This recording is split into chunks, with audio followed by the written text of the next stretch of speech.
और सब कैसा है? आई रियली होप कि सब बढ़िया हो। मैं हूँ आपका दोस्त आकाश राठौर।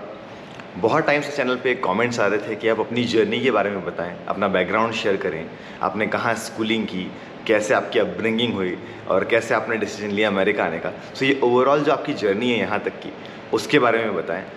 तो आज की वीडियो में हम कवर करते हैं मेरी जर्नी स्टार्टिंग से शुरू करके अभी तक की, कि कैसे मैंने क्या क्या डिसीजंस लिए या मेरे जो कंडीशंस थी वो कैसे थी, उन सभी के बारे में बात करते हैं आज के video. Early days of the life, जो कि शुरुआती मेरे दिन थे 3 साल 4 साल बर्थ के बाद के, वो मैंने बिताए मंदसौर के में एक अभ्यारण्य है, एमपी का वन ऑफ द अभ्यारण्य में से एक है, जो है गांधी सागर।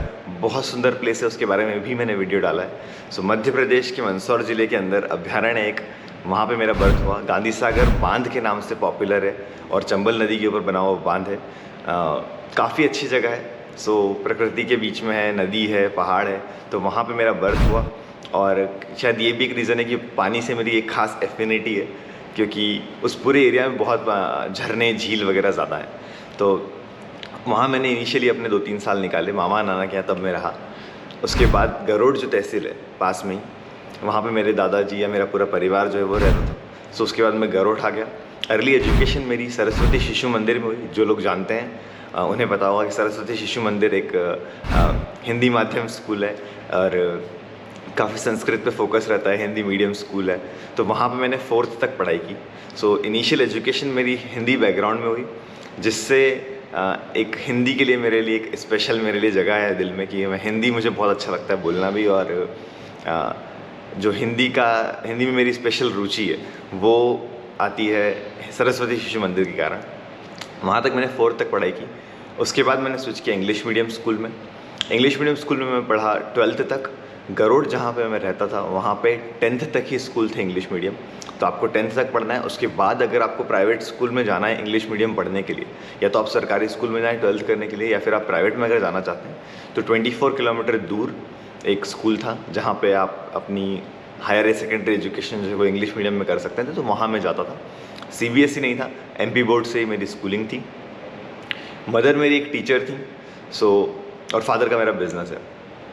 तो मदर मेरी टीचर थी, फादर का ट्रांसपोर्ट बिजनेस था। मदर के टीचर होने के कारण बच्चे जो हैं वो, स्टूडेंट्स जो हैं वो मैथ्स पढ़ने के लिए आते थे। ये मदर मैथ्स पढ़ाती थी और इसलिए मेरी भी मैथ्स थोड़ी ठीक थी, कि मुझे लगता था कि मैथ्स मेरा अच्छा है, जो स्ट्रॉन्ग है थोड़ा सा, वो इसलिए क्योंकि मदर मेरी टीचर है।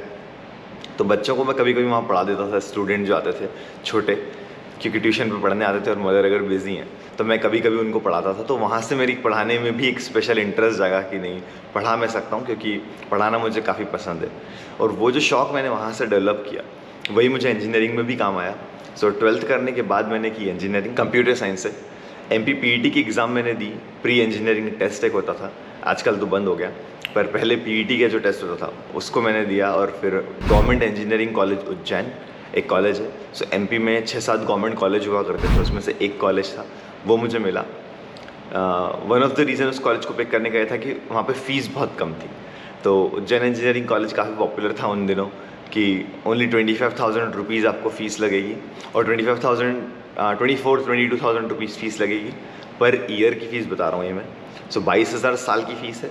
और उज्जैन में एक मेधावी छात्र की स्कॉलरशिप होती थी। तो अगर आपको 12th से ज़्यादा मतलब आपको 12th में 80 से ऊपर परसेंटेज है तो आपको मेधावी छात्र की स्टूडेंट की स्कॉलरशिप मिल जाती थी, जो कि 25,000-24,000 रुपये के आसपास होती थी। तो वो सब सोच के मैंने सोचा कि अपन इंजीनियरिंग में एडमिशन ले लेते हैं, उज्जैन इंजीनियरिंग में। तो फर्स्ट ईयर का हमको बस फ़ी पे करना पड़ेगा, नेक्स्ट ईयर से स्कॉलरशिप से काम हो जाएगा। सो वो एक मेजर फैक्टर था उस कॉलेज को पिक करने के लिए। पढ़ाई में अगर हम देखें कि पढ़ाई में मैं कैसा था, अगर वो हम बात करें तो स्टार्टिंग से ही अराउंड 80-90% के आसपास मैं स्कोर करता था हर क्लास में। तो बहुत ज़्यादा अच्छा भी नहीं था, वरना तो IIT NIT में हो जाता मेरा, पर बहुत ज़्यादा बुरा भी नहीं था। और मैथ्स मेरा ठीक ठाक था। तो प्रैक्टिकली मुझे लगता था कि चलो कैट है, GRE GMAT, तो मुझे तब नहीं पता था, बट कैट वगैरह में मुझे हेल्प हो जाएगी, ऐसा मुझे लगता था। अब US आने की अगर बात करें तो कभी मेरा ऐसा था नहीं कि मैं US आऊँगा या कुछ, क्योंकि बचपन में ज़रूर था कि कूल कज़िन होते हैं या कूल अंकल होते हैं आपके, जो अब्रॉड से आते हैं, अच्छी चीज़ें लेके आते हैं और आपका पूरा परिवार उनको लुकअप करता है। तो मैं भी एज ए किड, मेरे एक अंकल थे, उनको देखता था कि कनाडा से जब वो आते थे तो पूरा परिवार उन पर गर्व करता था। सो वो सोच के लगता ज़रूर था कि कभी हम भी जाएंगे विदेश, पर फाइनेंशियल कंडीशन उतनी ज़्यादा स्ट्रॉन्ग नहीं थी कि हम, मतलब मैं कभी इमेजिन कर पाऊँ कि इंजीनियरिंग भी करूँगा। सो इंजीनियरिंग करने का डिसीजन भी तब आया जब पता चला कि फ़ीस में आपको स्कॉलरशिप मिल जाएगी, 25,000 रुपये आप जैसे तैसे जुगाड़ कर लें तो एक बार की फ़ीस आप भरें, देन आपको फ़ीस नहीं भरना पड़ेगी। वो सब सोच के गवर्नमेंट कॉलेज मिला, इसलिए इंजीनियरिंग करने गए। तो उन सिचुएशंस में ये सोचना कि ऐसी कोई एग्ज़ाम हो, जैसे जीआरई के एग्ज़ाम का 15,000 फ़ी था, टोफेल का भी 10-12 हज़ार रुपये, एंड देन हर यूनिवर्सिटी में एप्लीकेशन की फ़ीस होती है। तो वो सब सोच के लाइक प्रैक्टिकली पॉसिबल ही नहीं था कि आप सोचें भी उस डायरेक्शन में कि मुझे विदेश जाना है या स्टडी अब्रॉड के लिए सोचना है। तो वो तो कहीं से कहीं तक था ही नहीं एक जो ओवरऑल जो पिक्चर या स्टोरी चल रही थी उसमें। बट फिर मैं इंजीनियरिंग में पहुंचा जैसे तैसे करके कि चलो अब यहाँ पे तो आए हैं। कंप्यूटर साइंस मैंने ब्रांच ली और गवर्नमेंट कॉलेज में इंजीनियरिंग जब स्टार्ट की तो ऐसा होता है कि जो फाइनल ईयर में कोई सीनियर होते हैं, अच्छा करते हैं, उनका इन्फ्लुएंस पूरे कॉलेज पे होता है। जनरली हमारे कॉलेजेस में तो ऐसा ही होता था। तो मेरे एक सीनियर थे, उन्होंने कैट की एग्ज़ाम क्लियर की थी और उनको कोई आईआईएम मिला था।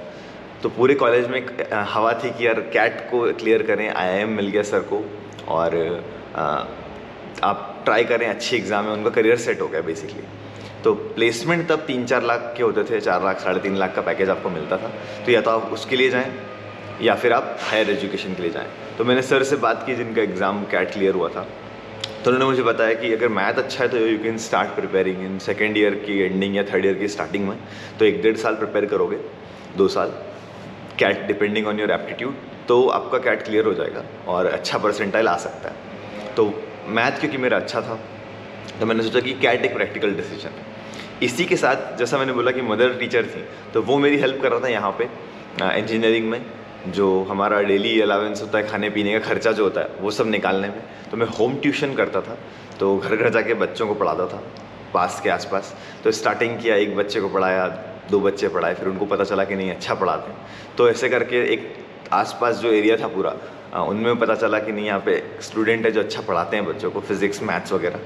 तो वो मैंने पढ़ाना शुरू किया वहाँ पे। उसकी भी स्टोरी काफ़ी इंटरेस्टिंग है।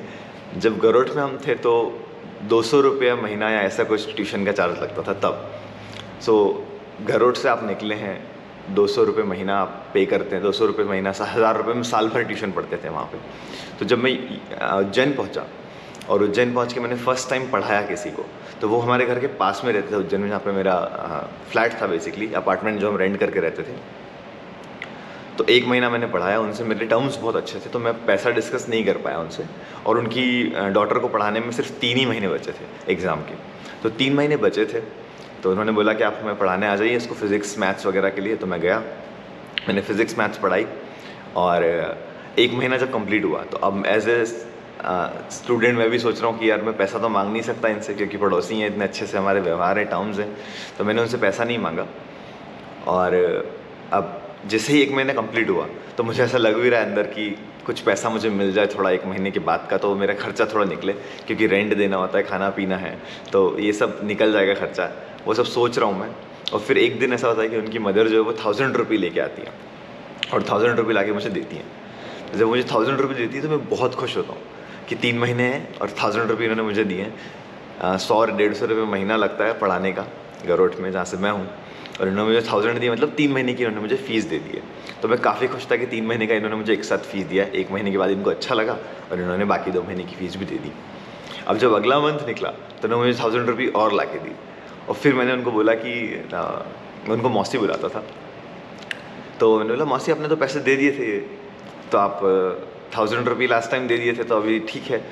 एंड वो इतना हंसी उस बात पे कि तुम क्या बात कर रहे हो, घर पे आके पढ़ाने के 1000 रुपये लगते हैं कम से कम, ये तो 1500 लग जाते हैं, तुमको मैं 1000 मतलब 1500 रुपये कोई कम नहीं, उससे नहीं लेता है। तो तब उन्होंने मुझे 1000 रुपये और दिए और तब फर्स्ट टाइम मुझे क्लिक हुआ कि शहर में क्या चल रहा है, होम ट्यूशन की क्या फ़ीस है, 1000 रुपये तक आपको महीने का मिल सकता है। सो दैट वॉज एक एक्सटेटिक मोमेंट था मेरी लाइफ में कि अरे इतना पैसा भी मिल सकता है। That was a lot of money for me back then कि 1000 रुपये महीना आपको मिल रहा है, क्योंकि मंथली खर्च उस समय अप्रॉक्सीमेटली 2000 के आसपास होता था, 1500-2000। और अश्विन जो भाई है वो भी मेरे साथ ही रहता था वहाँ पे। वो उस समय बैंक की एग्ज़ाम की तैयारी कर रहा था और साथ ही साथ इंजीनियरिंग के एंट्रेंस की भी तैयारी कर रहा था, PET की, कि जहाँ भी होगा वहाँ ट्राई करेंगे।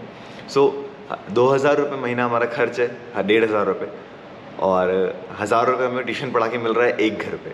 तो वो सोच के तो मैं बहुत ही सही था कि चलो हम 2-3 अगर ट्यूशन पढ़ा दें शाम में तो इतना खर्चा निकल जाएगा, सरप्लस पैसा हमारे पास आ जाएगा। तो वो वहाँ पे रियलाइजेशन हुआ कि यार यहाँ पे सिटी में आपको ज़्यादा पैसा मिल जाता है। एंड देन लेटर ऑन मैंने आसपास के घरों में भी पढ़ाना शुरू किया। सो इस तरीके से इंजीनियरिंग का खर्चा हमारा चल गया। और फिर आगे स्टोरी बढ़ी हमारी कि अब हम क्या करेंगे फाइनल करियर। तो करियर ऑप्शंस की मैं बात करूँ तो just like any other student मैं भी ये सोच रहा था कि अब कंप्यूटर साइंस इंजीनियरिंग हम कर रहे हैं। और इस टाइमलाइन की बात करें तो 2011 की बात चल रही है। सो 2011 से 15 मैंने इंजीनियरिंग की। उसके पहले जो 12th की एजुकेशन है वो सब मैंने बता ही दिया कि गौरोठ में और शामगढ़ में आसपास एरियाज़ में हुई मेरी। तो 11 से 15 के बीच में अब डिसीजन लेना कि आप इंजीनियरिंग के बाद क्या करेंगे। So one of the first option जो था वो ये था कि कंपनीज में प्लेसमेंट हो जाता है इंजीनियरिंग से। तो वो हमारे कॉलेज में भी था कि TCS, इन्फोसिस, विप्रो, ये जो कंपनीज़ हैं वो कंप्यूटर साइंस के स्टूडेंट्स को लेके जाती हैं और 3.5 लाख के आसपास का पैकेज आपको मिल जाता है। तो एक ऑप्शन ये था। दूसरा ऑप्शन था कि आप गेट की कोचिंग करें, गेट की तैयारी करें। और उसमें जो काफ़ी सारे सीनियर्स थे हमारे जो कर रहे थे तैयारी, उनकी अच्छी रैंकिंग आई, IIT, IISc, IIITs वगैरह वो गए। तो वहाँ पे उनको 12 लाख 15 लाख का पैकेज मिला मास्टर्स कंप्लीट करने के बाद। तो वो एक ऑप्शन था कि नहीं, ये भी एक अच्छा ऑप्शन है अगर हायर एजुकेशन के लिए जाते हैं। थर्ड ऑप्शन था कैट का ऑप्शन। तो जैसा मैंने बताया कि अगर IIM जाना है तो कैट के लिए आप तैयारी करें। तो वो भी एक ऑप्शन था, एक इम्पैक्ट था कॉलेज में हमारे सीनियर का कि आप कैट की तैयारी करें। और साथ साथ कुछ सीनियर्स थे जो डिफेंस की लाइन में गए थे, तो जिनका एयरफोर्स में या नेवी में हुआ था इंजीनियरिंग के जस्ट बाद। और उसमें चश्मा वगैरह की रिक्वायरमेंट इतनी स्ट्रिक्ट नहीं होती है। TES करके टेक्निकल एंट्री स्कीम थी एक, तो उसमें आप इंजीनियर्स को हायर करते हैं डिफेंस में। तो वो भी एक ऑप्शन था कि उसकी भी आप तैयारी कर सकते हैं। वहाँ पे भी आपको 12 लाख 13 लाख रुपए की सैलरी मिलती है साल की। और ऑफ कोर्स डिफेंस लाइफ है तो बहुत अच्छी लाइफ, एक अलग डिसिप्लिन लाइफ आप जिएंगे। सो ये 4-5 ऑप्शंस मेरे पास थे कि जॉब के लिए जाएं, कैट के लिए जाएं, गेट के लिए जाएं, डिफेंस के लिए जाएं। और फिर एक ऑप्शन था कि कहीं ना कहीं स्टडी अब्रॉड के लिए जाएं, जो कि बहुत रेयरली लाइक पूरे इंजीनियरिंग कॉलेज में 1 या 2 लोग उस समय करते थे। 10 साल पहले की बात है। तो आजकल काफ़ी कॉमन है, सभी को पता हो गया, इंटरनेट वगैरह भी बहुत वो है कि सबको सबके बारे में पता होता है कि कैसे एग्ज़ाम देनी, क्या करना है। काफ़ी सारी इन्फॉर्मेशन अवेलेबल है। बैक देन उतना सारा अवेलेबल नहीं होता था। तो जो लोग आप मिलते थे जिनसे, उन्हीं से बात कर पाते थे। तो उनसे पूछ के मुझे पता चला कि हाँ, थोड़ा एक एग्ज़ाम वगैरह है, ये भी आप कर सकते हैं। सो ये सारे मेरे करियर ऑप्शंस में एक्सप्लोर कर रहा था उस समय।